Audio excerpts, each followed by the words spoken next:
Thank you for joining the ESBC Podcast Network. And we have a special guest with us today, someone that I've seen online, and she's so impressive with her entrepreneurial skills, her organizational skills, and just somebody who's just on point, that you're the measure of the five people around you. And man, she puts everybody's score up. This is the beautiful and talented. And how do you pronounce your first name? Hala. Hala. I didn't want to butcher that. Hala, right? Hala Taha. Taha. Yeah, it's Hala Taha. Okay. Thank you. Thank you so much for being here with us today. No problem. Thanks for having me, Josh. Yeah, no, you've had like from the double worst product type of situation, you've had a career a million girls would kill for, right? From the radio station, and everybody and their uncle wants a podcast, but you have an incredibly successful, deep, rich podcast that every podcast that I've listened to, you've had a lot of great insight, right, that I can use into my life and that I can profit from. So congratulations on your career and congratulations on your podcast. Thank you so much. I appreciate it. You say you have a wonderful come up story. In your words, how exactly was it? What do you mean by that? Yeah, so I think a lot of people look at me now. I've been doing Young and Profiting podcast for 2 years. We're #1 how-to podcast on Apple. We also have a huge following on Castbox. And a lot of people think that I'm an overnight success, but really I've been doing this thing and trying to break into the entertainment industry for almost 10 years. It started in college. I was an intern at Hot97. I worked for Angie Martinez. She's known as the voice of New York. I worked at the station for 3 years for free. I dropped out of school temporarily in order to take on that opportunity.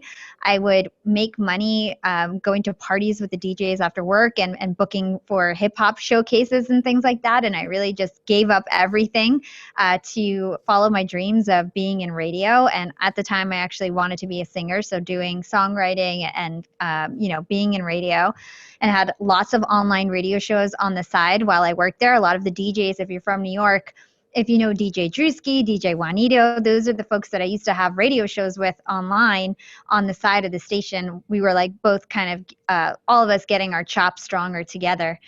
I left Hot97. We can get into that story if you want to know more, but I ended up leaving Hot97 and I started the Sorority of Hip Hop. At the height of it, we were 50 bloggers strong. Wow. We were one of the most popular hip hop entertainment sites in America.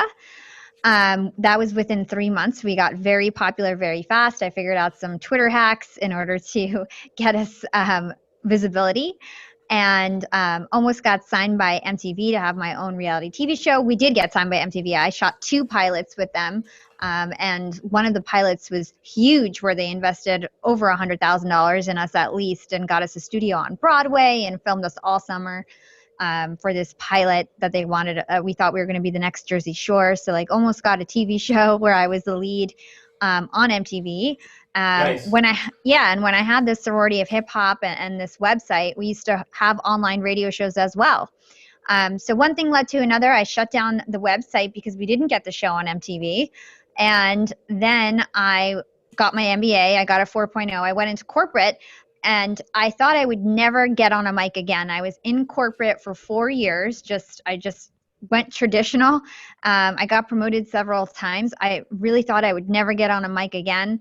And I had the urge to get back to my broadcasting passions, kind of mix my business expertise that I newly had with my passion for broadcasting. And then I launched YAF, and that was a success. So it took me about 7 or 8 shows before I had Young and Profiting podcast, and before that took off. So it was not an overnight success. It was a lot of hard work. It was a lot of skills in broadcasting that I had acquired, and a lot of marketing skills that I acquired over time to enable such a successful show in such a short amount of time.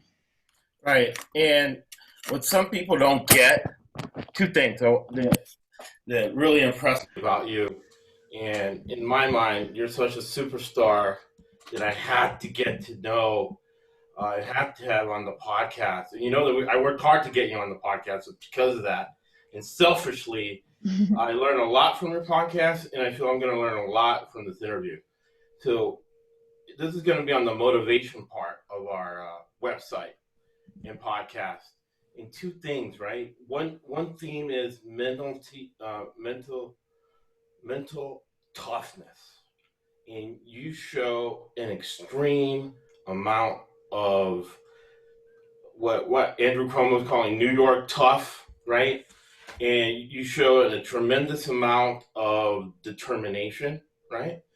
And what people get wrong, all right, that you get right, and you can 100% speak to this, right? You can make as much money in the corporate world than maybe going out and being an entrepreneur and having the confidence to go out there and start and do a business, right? But you have that knack and have that instinct that comes up in your interviews. So I encourage people to listen to every single podcast. There's 916,000 podcasts on Apple, right? And you have the number one in self-help, which number one in anything on Apple is incredible when you have 900,000 people and counting, 900,000 podcasts, and you're number one. Yeah, I mean, I think there's a lot of reasons behind why I'm a number one how-to podcast. First of all, I focus on promotion. I feel like a lot of people, they have content, really great content on their podcast, but they don't know how to market it. I've unlocked how to market my podcast. I know how to do that. I grew a huge following on LinkedIn in a very short amount of time. I purposely picked that platform because not a lot of podcasters were using it. I didn't focus on Instagram. I purposely picked LinkedIn.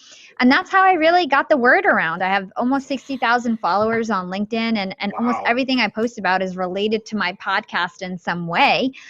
And that's really how I got the word out. And I was, feet on the ground, one by one, getting my listeners, copying and pasting messages, really putting 50% of my effort into the promotion and 50% of my effort into the production. And so I think that's really important when you're trying to scale a number one podcast. And like you said, it's a lot of hard work. I put in the hours. I have a full-time job. I work at Disney Streaming full-time still. And, it's getting really difficult to try to manage it all because things for my podcast are really starting to blow up. But I make the time, I prioritize the time, and I have a great team, and I'm really keen on having great processes and systems so that I can kind of create a template, and then my team just replicates over and over and over again, and it really helps me scale. So I think for all the podcasters out there, I would say focus on your marketing if you're not. I go on a lot of shows, and I don't see any promotion about it afterwards, and so obviously nobody's going to be listening because nobody finds out about it. Yeah, nobody finds out about it. So I just wish people would think about their marketing a little bit more. And two things, right? My co-host who couldn't be here, but we're going to do one after this on the Republican National Convention.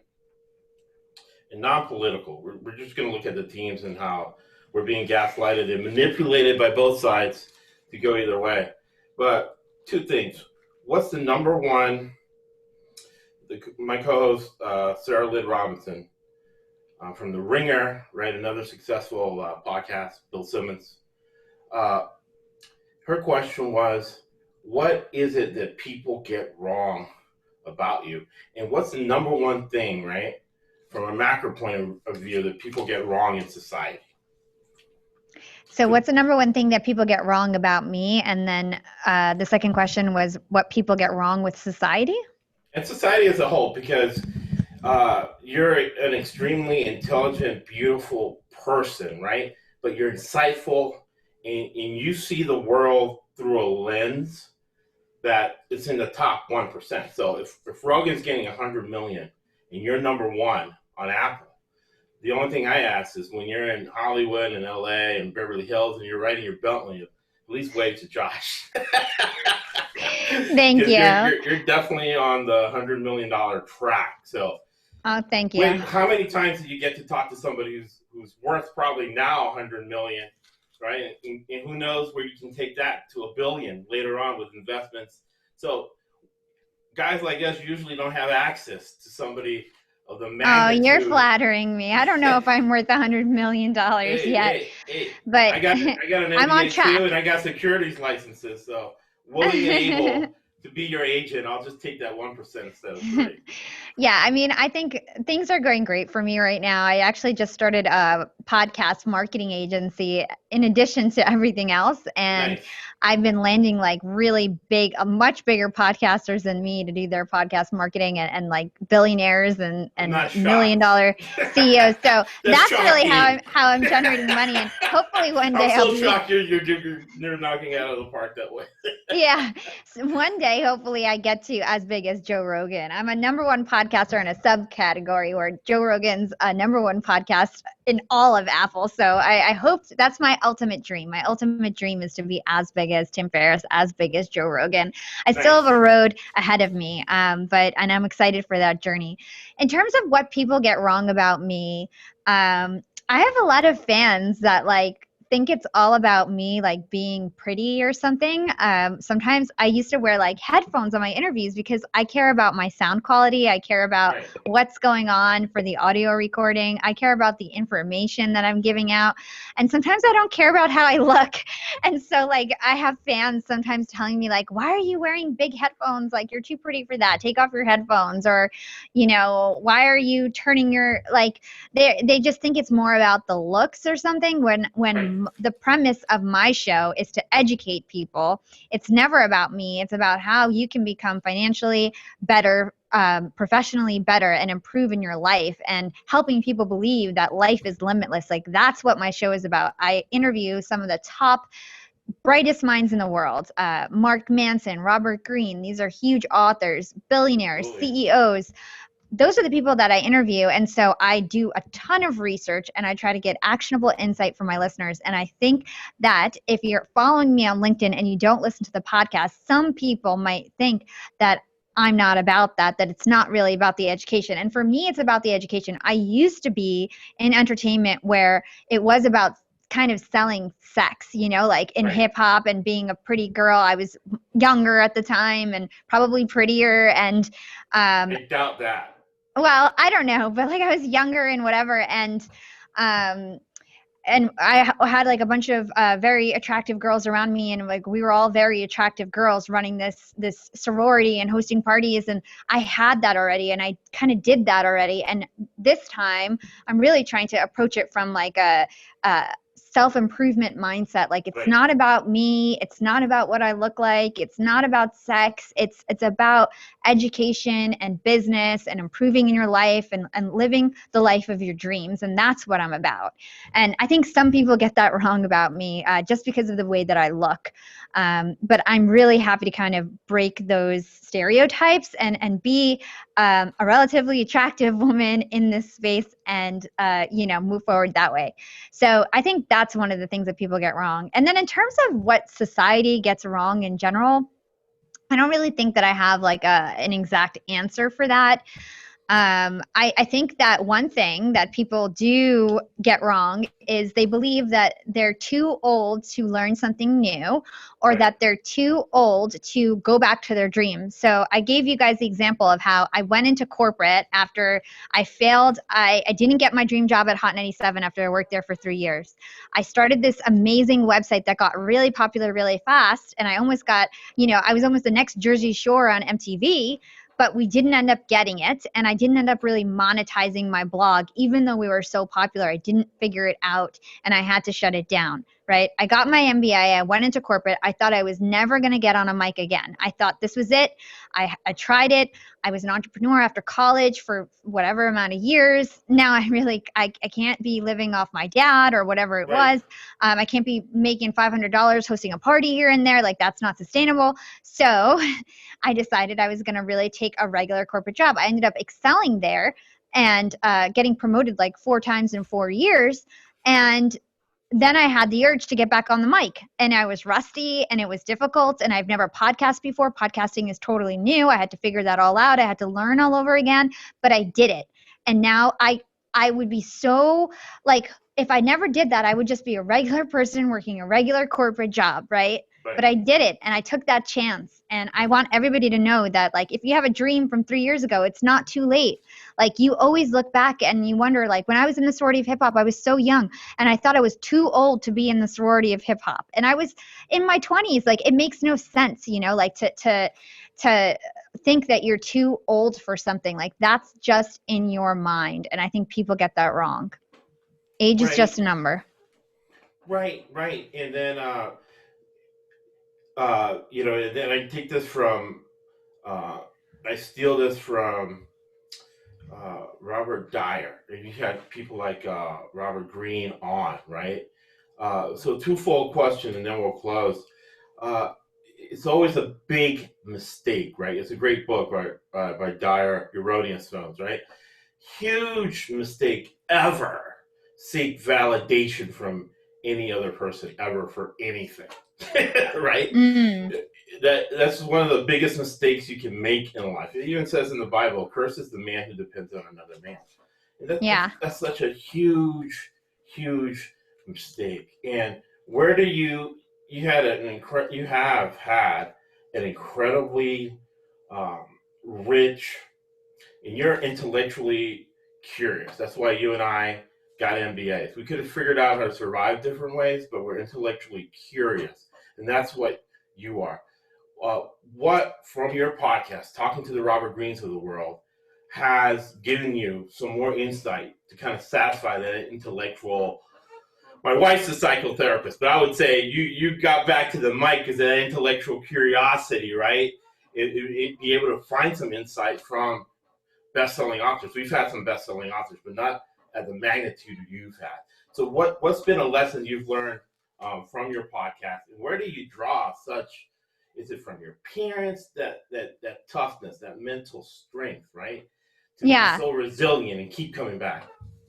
Yeah, I mean, first of all, you're totally right. The reason why I started my podcast is because I wanted to help people. That was like number one goal. I wanted to help people. I felt like I was given an opportunity in life where I had, you know, not as many struggles as other people growing up. And this is going to parlay into your question of like, kind of like, where do you get that resiliency from? Right. My mom and dad are from Palestine, right? Nice. They grew up in war. Right. My father was so poor. He was the son of a farmer, and he lived in one room with his whole family, maybe like 10 people, and he had no electricity, and he would study while walking to school like a few miles in the sunlight, and that's how he studied. And he was very intelligent, and he ended up getting a scholarship to medical school in Egypt, right? And so somebody took a chance on him, gave him that big break in life, that scholarship in Egypt to medical school. Like, what a blessing.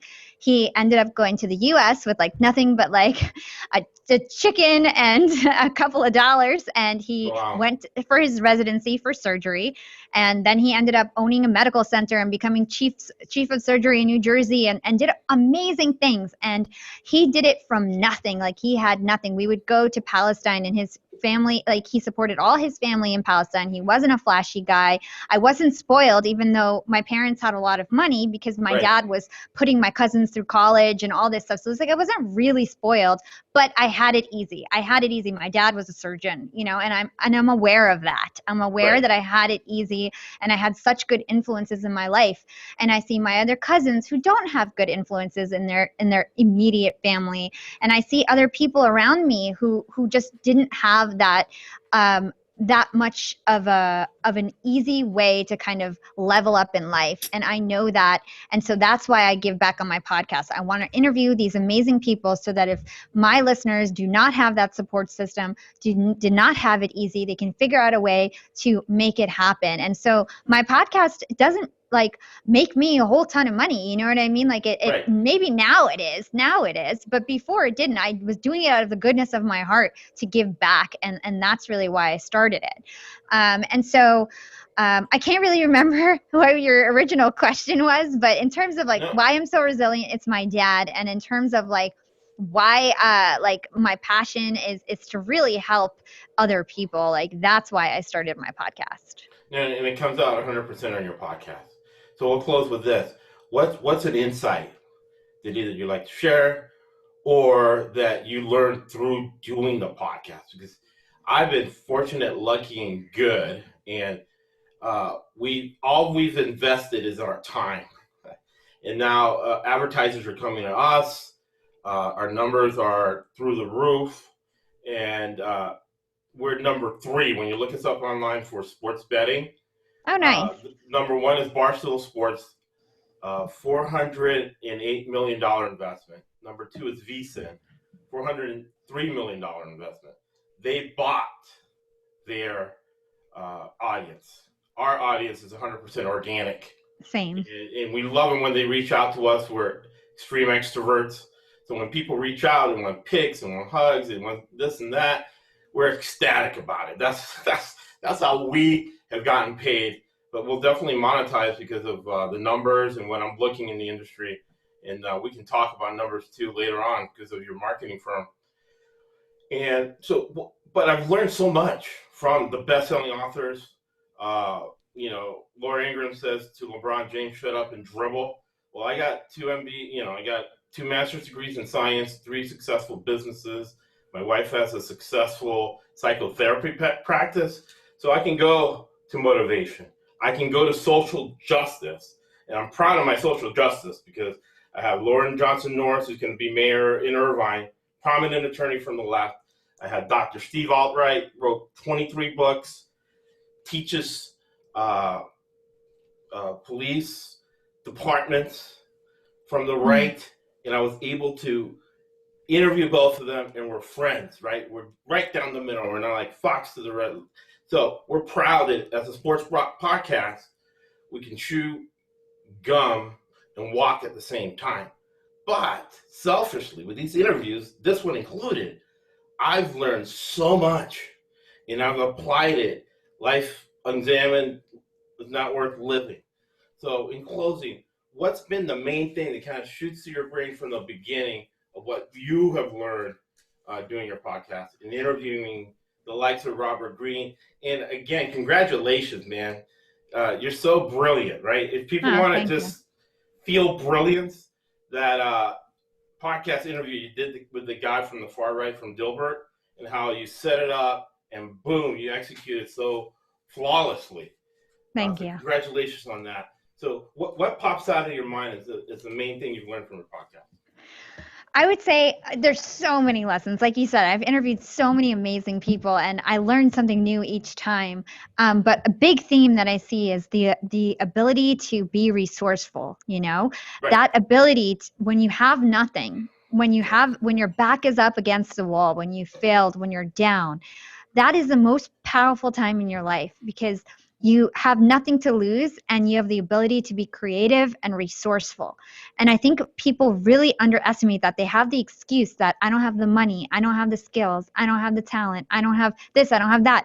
And you know what? That ability to be creative, make something out of nothing, just take relentless action and be relentlessly resourceful is so powerful. And I think that if people just understood that you can be creative and have the same amount of results as if you were heavily invested and had a heavy investment that you could put towards something. Like with my podcast, it cost no money in the beginning. Right. My LinkedIn following cost no money. It was all creativity, all of it, and that ability to be creative and come up with creative strategies that don't necessarily cost money helps you stand out. And is really a superpower. And I would definitely suggest that if you have excuses in terms of you don't have the finances, you don't have this, you don't have that, think about how you can be resourceful, how you can be creative in order to achieve your goals. That's what I would suggest.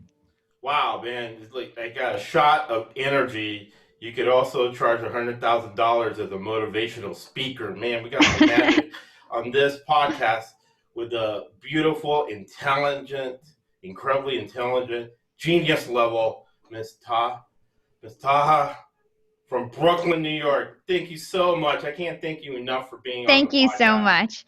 Thank you. And if you guys want to check out Young and Profiting, we're on all the podcast channels. You can follow me on Instagram at Yap with Hala, and I'm most active on LinkedIn. Just search for my name. It's Hala Taha. Thanks all. Yes, and we'll have links to all her information on LinkedIn, Twitter, Facebook, and 30 other platforms out there. We'll make sure this gets everywhere. And we always close with Winston Churchill, who got us through World War II. You make a living from your labor, but you make a life from what you give.